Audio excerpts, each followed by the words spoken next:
Bom dia, sétimo ano, boa tarde, boa noite, tudo bem com vocês, pessoal? Espero que sim, espero que estejam bem, espero que estejam tendo uma ótima semana. Bom, na verdade, o finalzinho de semana já, né? Já chegamos aí no nosso final de semana, sexta-feira, vamos descansar, repor as energias e iniciarmos mais uma semana. Bom, pessoal, muito bom estar aqui com todos vocês. Mais uma aula de português. Hoje nós estudaremos gêneros textuais.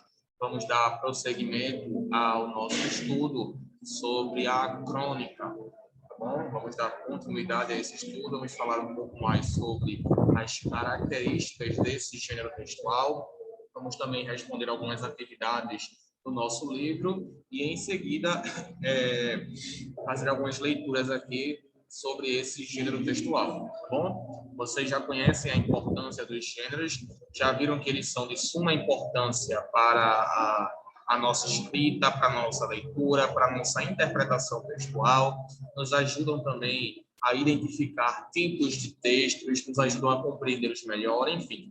Todos os gêneros textuais, eles têm a sua importância. E a crônica, além de ser muito utilizada hoje em dia, por ser um tipo de história, ela também traz textos bem interessantes e bem atuais. Bom, então vamos utilizar hoje o nosso livro, mas antes vamos ver algumas características sobre esse gênero textual, tá bom? Mas enquanto eu vou pedir que vocês já deixem seus livros de gêneros textuais abertos, peço que vocês abram seus livros de gêneros textuais na página 39. Gêneros textuais, página 39. É o livro fino, tá bom?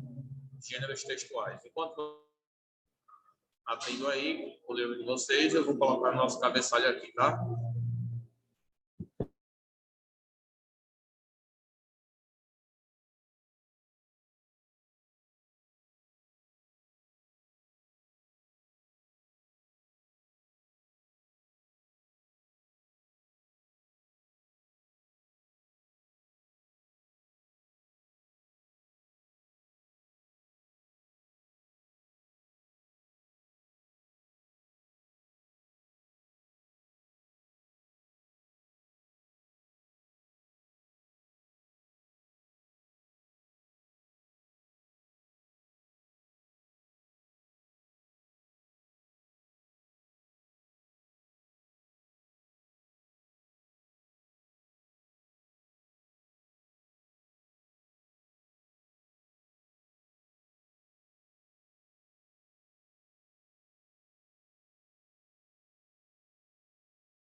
Bem, pessoal, então, página 39, acredito que vocês já devem ter aberto aí, né?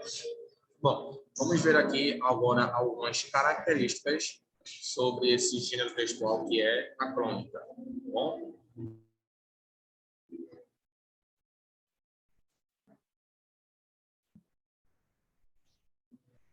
Então, a gente tem aí as características das crônicas. Primeiro, é uma narrativa curta. Vou colocar aqui no nosso quadro, é uma narrativa curta.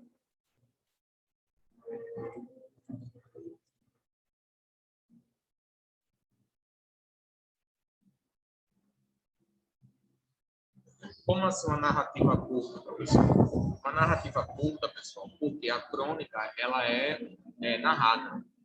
Tá? Alguém conta uma história. E, normalmente, essa narrativa ela é curta, não é como uma história, por exemplo. A gente não pode confundir a narrativa, a crônica com a história, por exemplo. A história ela é uma narrativa longa, extensa, enquanto a crônica é uma narrativa curta. Normalmente, aí, no máximo, uma página, duas páginas, enfim. Não é algo longo, beleza? Vamos lá, continuando agora. Uso de uma linguagem simples e coloquial. Outra coisa que difere bastante a crônica de outros gêneros textuais é o uso do tipo de linguagem. Na crônica, nós utilizamos a linguagem mais simples. Ou seja, não usamos vocabulário muito complicado, não usamos palavras arcaicas. Deixa eu colocar aqui para vocês. Uso de linguagem simples e coloquial. Nada de palavras difíceis, nada de palavras arcaicas, enfim, nenhum desse tipo de palavra, tá bom?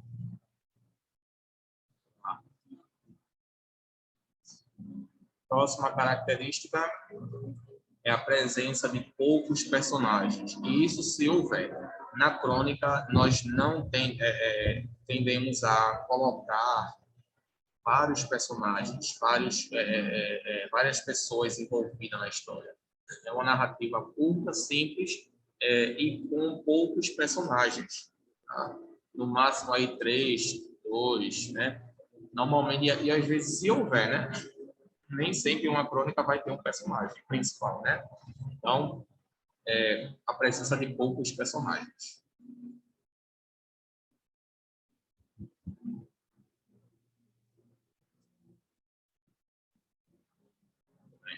Vamos lá, continuando. A próxima característica é o espaço reduzido. Como assim um espaço reduzido, professor? Normalmente nas narrativas, pessoal, a gente utiliza um espaço. O que é o espaço? É o local. O local onde vão acontecer as coisas, o local onde onde vai ocorrer todo o processo ali, tá? Na crônica, esse espaço ele é reduzido. Ou seja, nós não usamos um local muito amplo, como, por exemplo, quando a gente estava estudando o mito. No mito, são vários locais onde uma mesma situação pode ocorrer. Na crônica, não. Por ser uma narrativa curta, nós não dispomos de muitos locais, nem de muitos personagens, e nem de uma narrativa complexa, tá bom? Então, o espaço, o local onde as coisas ocorrem é reduzido. Tá bom? Lembra quando estávamos estudando a narrativa? Nós estudamos a narrativa e nós vimos o quê? Uma narrativa ela precisa ter tempo, precisa ter espaço, precisa ter personagem, precisa ter enredo, precisa ter contexto, precisa ter desfecho, conflito. Tá? O espaço aí é o local onde vão acontecer os fatos.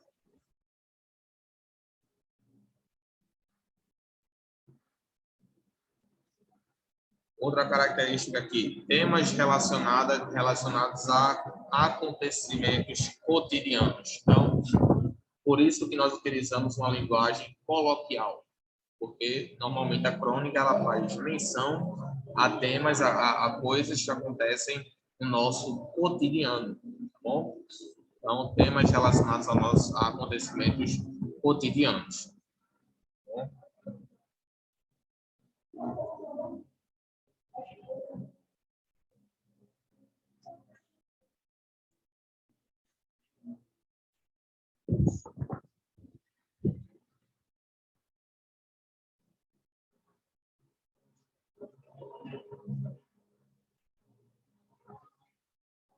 Ok, pessoal? Muito bem. Vamos lá. Então, a gente já viu agora as principais características da crônica. Agora a gente vai ver... deixa eu tirar isso aqui. Agora a gente vai ver sobre os tipos de crônicas. Tá? Os tipos de crônicas. Professor, existem outros tipos de crônicas? Sim, existe, pessoal.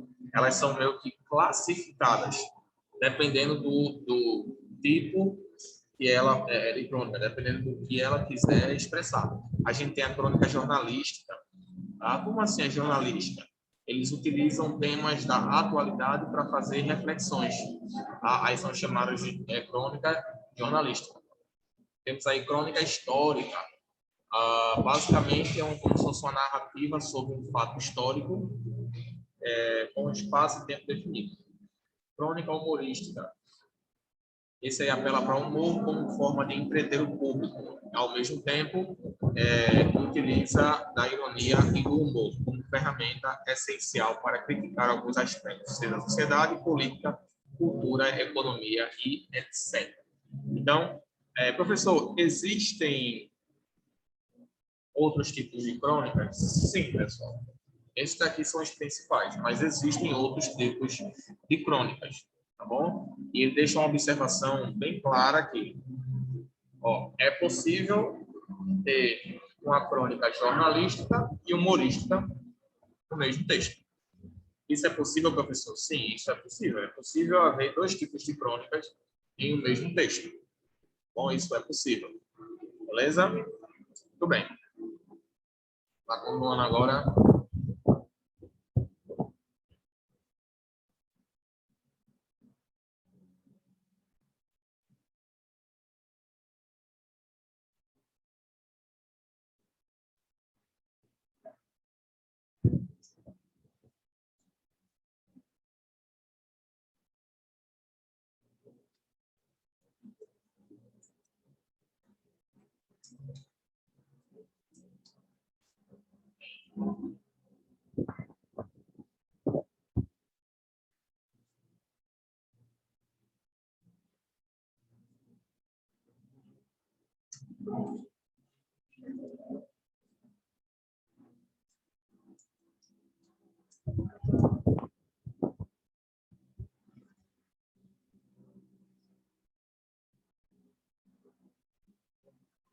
Pronto.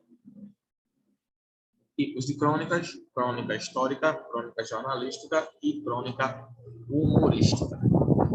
Beleza? Muito bem. Vamos mostrar alguns exemplos aqui agora para vocês de crônicas. Bom,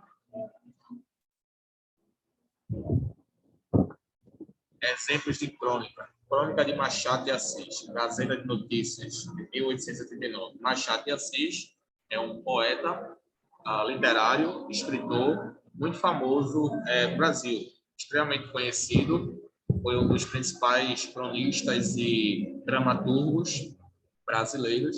Vocês vão estudar bastante sobre ele quando vocês iniciarem os estudos de literatura, normalmente isso aí é do nono para o primeiro ano do ensino médio. Vocês vão estudar sobre a literatura, tá bom? Muito bem. Mas aí, quem nunca invejou não sabe o que é padecer. Eu sou uma lástima. Não posso ver uma roupinha melhor em outra pessoa que não sinta o dente da inveja morder-me as entranhas. É uma comoção tão ruim, tão triste, tão profunda, que dá vontade de matar. Não há remédio para essa doença. Eu procuro distrair-me nas ocasiões. Como não posso falar, entro a contar os pingos de chuva. Se chove ou os mais vagos que andam pela rua. Se faz sol, mas não posso de algumas dezenas. O pensamento não me deixa ir avante. A roupinha melhor faz-me foscas. A cara do dono faz-me caretas. Foi o que me aconteceu, depois da última vez que estive aqui. Há dias, pegando numa folha da manhã, li uma lista de candidaturas para deputados por Minas, com seus comentários e prognósticos. Chego a um dos distritos, não me lembro qual, nem o nome da pessoa. E que hei de ler? Que o candidato era apresentado pelos três partidos, liberal, conservador e republicano. A primeira coisa que senti foi uma vertigem, depois vi amarelo, depois não vi mais nada. As entranhas doíam-me, como se um facão as rasgasse. A boca tinha um sabor de fel, e nunca mais pude encarar as linhas da notícia. Rasguei afinal a folha e perdi os 2 vinténs. Mas eu estava pronto a perder 2 milhões, contando que aquilo fosse comigo. Opa, que caso único, todos os partidos armados uns contra os outros no resto do império. Naquele ponto, uniam-se e depositavam sobre a cabeça de um homem os seus princípios. Não faltará quem ache tremenda a responsabilidade do eleito, porque a eleição, em tais circunstâncias, é certa. Cá, para mim, é exatamente o contrário. Deem-me dessas responsabilidades e verão se me saio delas sem demora. Logo na discussão do voto de graças. Trazido a esta Câmara, diria eu, uns pavesses de gregos e troianos, e não só dos gregos que amam o colérico Aquiles, filho de Peleu, como dois que estão com Agamenon, chefe dos chefes. Posso exultar mais que nenhum outro, porque nenhum outro é como eu, a unidade nacional. Vós representais os vários membros do corpo. Eu sou o corpo inteiro, completo. Disforme, não. não monstro de Horácio. Por quê? Vou dizer. E aqui o resto da crônica, né? Não vou terminar de ler, pois é uma crônica um pouco longa, de Machado de Assis. Depois nós vamos ter uma oportunidade para fazer uma reflexão acerca desse texto, pois lendo por alto, a gente não consegue compreender totalmente, a gente precisa entender aí ao que ele está se referindo. Então, a gente também vai fazer um estudo acerca dos literários, dos cronistas. Vamos estudar sobre alguns cronistas brasileiros, tá bom?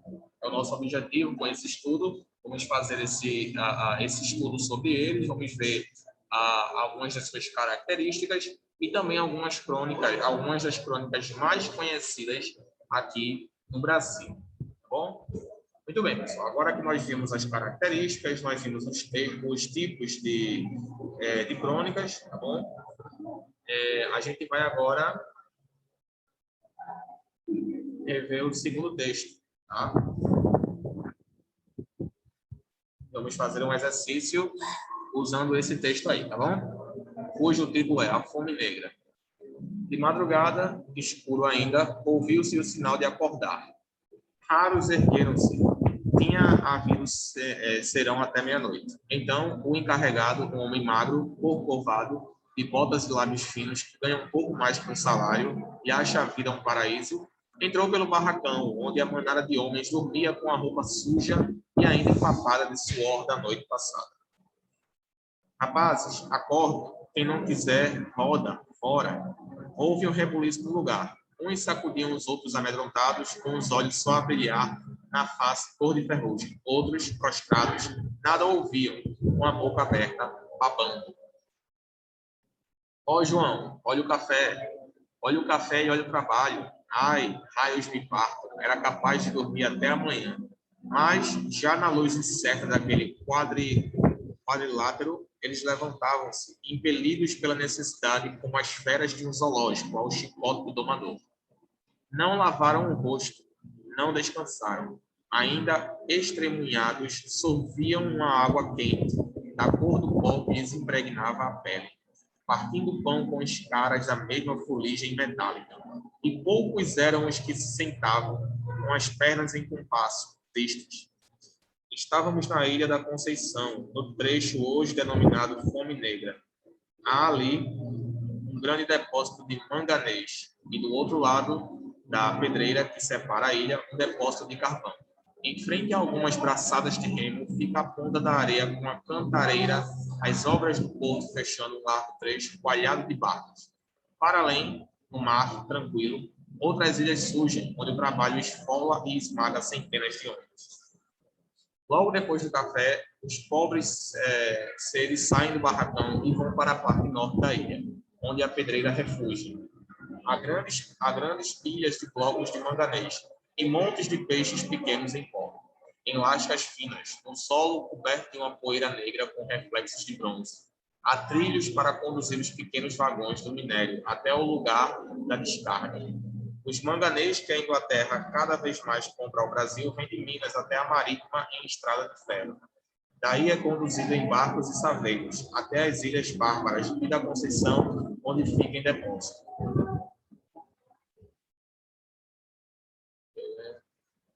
Trabalha-se 10 horas por dia, com pequenos intervalos para as refeições, e ganha-se um parto salário. Há, além disso, o desconto da comida e do barracão onde dorme. Os homens gananciosos aproveitam, então, o serviço da noite, que é pago até de manhã, tendo naturalmente o desconto do pão, da carne e do café, servido durante o trabalho. São quase todos portugueses e espanhóis que chegam da aldeia, ingênuos. Alguns saltam da proa do navio para o barco do trabalho tremendo. Outros aparecem pela marítima, sem saber o que fazer, e são resgatados pelos agentes. Só tem um instinto: juntar dinheiro. A ambição voraz que os arrebenta de encontro às pedras inutilmente. Uma vez apanhados pelo mecanismo de aço, ferros e carne humana, uma vez utensílio apropriado ao andamento da máquina, tornam-se autômatos com a teimosia de objetos movidos a vapor. Não tem nervos, tem molas, não tem cérebro, tem músculos hipertrofiados. O encarregado berra de vez em quando. Isto é para quem quer, tudo aqui é livre, as coisas estão muito ruins. Sujeitemos-nos, quem não quiser é livre. Eles vieram de uma vida agrícola em situação de muita pobreza. Têm a saudade das vinhas, dos prados suaves, o pavor de voltar pobre. E o que é mais, ignoram absolutamente a cidade, o rio. Limitam o Brasil às ilhas de trabalho, quando muito aos recantos primitivos de Niterói. Há homens que, anos depois de desembarcar, nunca pisaram no rio, e outros que, quase uma existência na ilha, voltaram para a terra com dinheiro e a certeza da morte. Vivem quase nus, no máximo com a calça em frangalhos e camisa de meia. Os seus conhecimentos reduzem-se à marreta, à pá e ao dinheiro. O dinheiro que a pá levanta para o bem-estar dos capitalistas poderosos. O dinheiro que os recurva em esforços desesperados, lavados de suor para que os patrões tenham carros e bem-estar. Dias inteiros de bote, estudando a engrenagem dessa vida que acaba aos poucos. Entre a subida e a descida da tina fatal, eu os ouvia. O minério é o mais pesado de todos os trabalhos. Cada pedra pesa quilos. Depois de lidar algum tempo com isso, sente-se os pés e as mãos frios. E o sangue, quando a gente se corta, aparece amarelo. É a morte. De que nacionalidade são vocês? Portugueses. Na ilha há poucos espanhóis e homens de campo. Somos nós os fortes. O fraco, deviam dizer. O fraco dessa lenta agonia de rapazes, de velhos, de pais de famílias numerosos. Para contentá-los, perguntei: por que não pedem a diminuição das horas de trabalho? As pás caíram bruscas. Alguns não compreendiam, outros tinham um risinho de descrença. Para quê? Se quase todos se sujeitam. Mas o homem de barbas ruivas, meio queimado e velho, subiu pelo monte de pedras e estendeu as mãos. Há de chegar o dia, o grande dia. E rebentou como um doido aos soluços diante dos companheiros atônitos. Pronto, finalizamos aqui então a nossa leitura, basicamente falando sobre a escravidão, e vocês vão realizar uma atividade em casa, tá bom? As respostas da página 42 e 43 ficará para casa, tá bom? Essa será a atividade de casa de vocês. Vocês vão responder a página 42 e 43. Aqui.